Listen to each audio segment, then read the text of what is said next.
مسيحي تمرع بتعمي مجرمن مسمدن حبيتايو إذا أبز مثل الرياض لنا قال سلسان خطر عمل جاباناويت يورين سبهالت إيه جنريت مزجبرة وتواصل مرعى فتيما الله 3 عامات مساعات أنا حفقرني مسابقات تون بعلاك تصنعن كتحقق المتجات جبيتي موقع جمرت إذا جاباناويت أما عتل إلى حد ميت تكسات لاخصني حياة إيه جنريت مزجبرة وتواصل سفل يسمع تسمع كم دخل مستردة وهذا بلا وقع يدحر مكان مرعى كتفت موسينايا زي أزم سنريو زلنا بيلو مسيحي كتمرع خلاص جبرت بيلون سأصرتون قلبتنيو أب جابان مسيحي حدار مقبار تفكر حقي ولا يهلو نساقن مسوك واقع كاللغو سلامي سمعني لا أبدا حس عد ما تخرت مراقب تحفاش حبات ركب مسيحي بوزح جزيخم تعرفوا تنك قبروا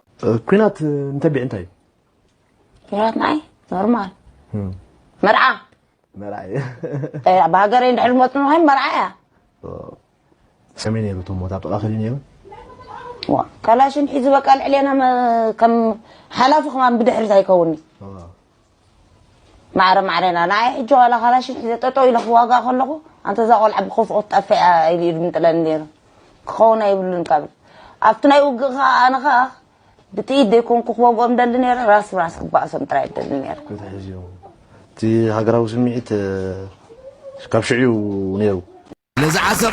نزخونا أكل بزخونا واقع لومي تشيت صباحيت الوط زرر بقبر اللو دو و كغتصلي خمان زمق ما أن حبارا وأمرات إتات معبالة مسترخ بدما قدمو زبسر هزب إرترامبر ما نمدلا لاي بحري كونن قداي بلا بيلو ود بشاشا بلو لومي مسمار شاء أمزيات أتي الله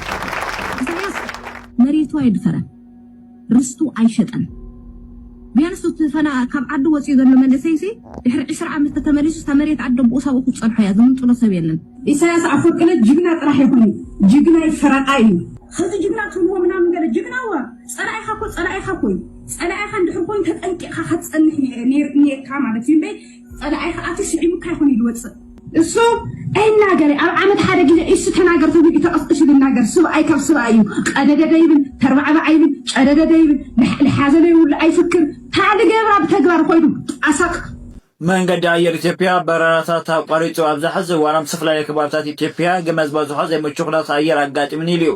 بمسألة كابيترولوجي سرخة بحبريتا التباي كنا تغير نوحدات معتي كقتليو إليو من قد إثيوبيا بسنكزين أبتوسون كبابتات إثيوبيا زقبروزنا بربراتات دو كبل كم سجدد قالتيو هتوت قعدو زقبرو عميل دما كلمة مالتي قعدو خدكمو تسويعو بعد مخنيات نفتر دخاني يكون مزلن قاعد ما قديمة يغريتا يحاتتيلو ولدا بسنك زقاطمو تقم نشدوش عامت مول حزيلا كاب غزان حكمنا استمالالست عده الدربع تقولعت كنسة حنت معلت ونكوكي عرفت ليتن قترن صعيرا رهيصا الناس رحت حاده ولدا ملو بارالايز كوينو كالاي ولدا دما صقاميتي يدنگل كفاله اكلاتون بارالايز كوينو ምእንቲ ውሉዳ ክትብል ወላውን ተኸታሊት እምነት ሙስልምና ተኹን ኣብ ዝተፈላልየ ሕክምናታት ኣብ 3 ሃገራት ከምኡ ድማ ማይ ጸሎቱን ከይተረፈ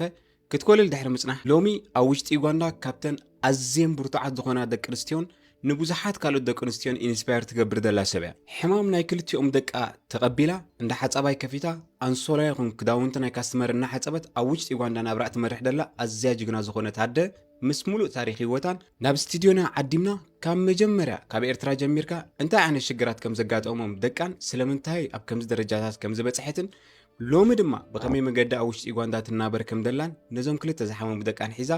ሙሉእ ስፍሕ ዝበለ ናይ ፖድካስት ፕሮግራም ኣዳሊናለን ዛንታ ናይ ጁምዓ ዓሊ እጅሉ ንብዙሓት ደቂ ኣንስትዮ ኢንስፓየር ከም ዝገብር ብዙሓት ደቂ ኣንስትዮ ካብዚ ነገር እዚ ክመሃራ ከም ዝኽእላን ድማ ርግፀኛታት ኢና ስለዚ ኣብ ናትና ዩቲዩብ ቻነል ብምኻድ ነዛ ትዕዘብዋ ዘለኹም ሊንክ ምስ ጁምዓ ዝነበርና ጻንሖት ናብ ብዙሕ ሰብ ንኽትበጽሕ ሼር እናገበርና ኣብቲ ትጥቀሙሉ ዘበለ ፕላትፎርምስ ሼር ብምባል ጁምዓ ዓሊ ማዕረኽ ንደይ ጅግናን ሓቦኛን ኣደሞ ኾና ኩሉ ሰብ ክፈልጥ ይግባእ ስለዚ ኣብ ናተ ዩቲዩብ ቻነል ሲኤምኤም ጃላትኩም ተማሃሩላ ዛ ቪድዮ እዚኣ ትግራይ ብጣዕሚ ኣብ ሓደገኛ ኩነታት ኣላ ከም ሳልሳውያን ትግራይ ኣብ ናይ ህልውና ሓደጋ ኣላ ኢልና ንኣምን ሶ ኣብ ናይ ህልውና ሓደጋ ኣላ ክበሃል ከሎ ቶም ትግራይ ከም ብሄር ትግራይ ከም ዓዲ ጠጠው ዘበልዋ መሰረታዊ ዓምድታት ኣብ ሓደጋ ወዲቖም ኣለዉ ማለት እዩ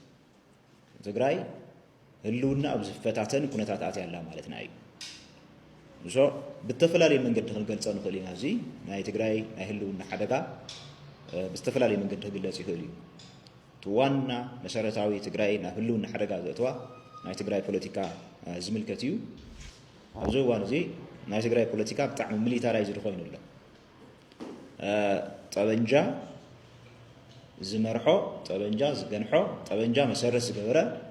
ፖለቲካዊ ስርዓት ኣታትሎ ማለት እዩ ሶታይ ማለት እዩ ኣብ ትግራይ ኣብ ስልጣን ንምጽናሕ ይኹን ናብ ስልጣን ንምውሳእ ጠበንጃ ከም መሳርሒ ምጥቃም ተጀሚሩ ኣሎ ማለት እዩ ገዛይ ማለት እዩ ብኻልእ ኣበሃላ ብሰላማዊ ፖለቲካዊ ቃልሲ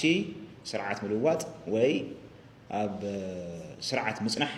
ናብ ዘይከኣሉ ብርኪ በፂሕና ኣለና ንሶ ተብ ስልጣን ዘሎ ስርዓት እውን ብጠበንጃ እዩ ኣብ ስልጣን ዘሎ ካልኦት ፖለቲካዊ ውዳበታት እውን ተስፋ ቆሪጾም ኣብ ሰላማዊ ፖለቲካዊ ቃልሲ ተስፋ ቆሪጾም ጠበንጃ ዘልዕልሉ ኩነታት ተፈጢሩ ኣሎ እዚ ንትግራይ ሓደገኛ እዩ ምክንያቱ ጠበንጃ መሰረት ዝገበረ ፖለቲካዊ ምንቅስቃስ ወይ ፖለቲካዊ ቃልሲ ወይ ብጠበንጃ ስልጣን ምጽናሕ ማለት ኣብ ትግራይ ኣብ ስልጣን ምጽናሕ እውን ካብ ስልጣን ናብ ስልጣን ንምውፃእ እውን ጠበንጃ ክንጥቀም ኢና ማለት እዩ እዞ እዚ ድማ ናብ ምንታይ ዝወስደና ናብ ሕድሕድ ኩናት እዩ ዝወስደና እዚ ናብ ምንታይ ዝወስደና ኣብ ትግራይ ጠበንጃ ዝተዓጠቑ ኣብ ስልጣን ዘሎ ይኹን ካብ ስልጣን ወፃእ ዘሎ ፖለቲካዊ ሓይልታት መሳርሒ ግዳማዊ ሓይልታት ክኾንሉ ዝኽእሉ ዕድል ይፍጠረሎ ማለት እዩ ሶ እቲ ናይ ጠበንጃ ፖለቲካ ንናይ ትግራይ ህልውና ዝፈታተን እዩ ትግራይ ከጥፍእ ዝኽእል ሓደገኛ ኩነታት እዩ ማለት እዩ ምክንያቱ ሕድሕድ ኩናት ተጀሚሩ እውን ትግራይ ዘጥፍእ እዩ እቶም ኣብ ስልጣን ዘለውን ካብ ስልጣን ወፃእ ዘለው ዝተዓጠቑ ናይ ትግራይ ፖለቲካ ሓይልታት እውን መሳርሒ ግዳማውያን ሓይልታት ኮይኖም እውን ትግራይ ዓውደ ኩናት ስለ ትኸውን ተጋሩ ዋና ተሳተፍቲ ናይቲ ኩናት ስለ ዝኾኑ ትግራይ ዘጥፍእ ትግራይ ናብ ሓደገኛ ኩነታት ዘምርሕ እዩ ማለት እዩ እቲ ካልእ ምስ ህልው ኩነታት ትግራይ ተተሓሒዙ ክግለጽ ዘለዎ ናይ ትግራይ ፖለቲካ ብመሰረቱ ፖላራይዝድ ኮይኑ እዩ ፖላራይዝድ ኮይኑ ማለት እንታይ ማለት እዩ ኣብ መሰረታዊ ጉዳያት ኣብ መሰረታዊ ረብሓታት ናይ ትግራይ ፖለቲካ ሓይልታት ናብ ምርድዳእ ክመፁ ይከኣሉን ማለት እዩ ኣብ መሰረታዊ ጉዳያት ናይ ትግራይ ሰፊሕ ኣፈላላይ ተፈጢሩ ኣሎ ማለት እዩ ኣብ መሰረታዊ ጉዳያት ናይ ትግራይ እንታይ ማለት እዩ ካብ ህልውና ናይ ትግራይ ጀሚሩ ምስ መንግስትነት ናይ ትግራይ ተተሓሒዙ ከምኡ እውን ኣብ ናይ ትግራይ ግዛእታዊ ሓድነት ኣብ ከምዚኦም ዝበሉ መሰረታዊ ዝኾኑ ጉዳያት ምርድዳእ ዘይተኸኣለሉ ኩነታት ተፈጢሩ ኣሎ ናይ ትግራይ ፖለቲካ ብጣዕሚ ፖላራይዝድ ኮይኑ ኣሎ ማለት እዩ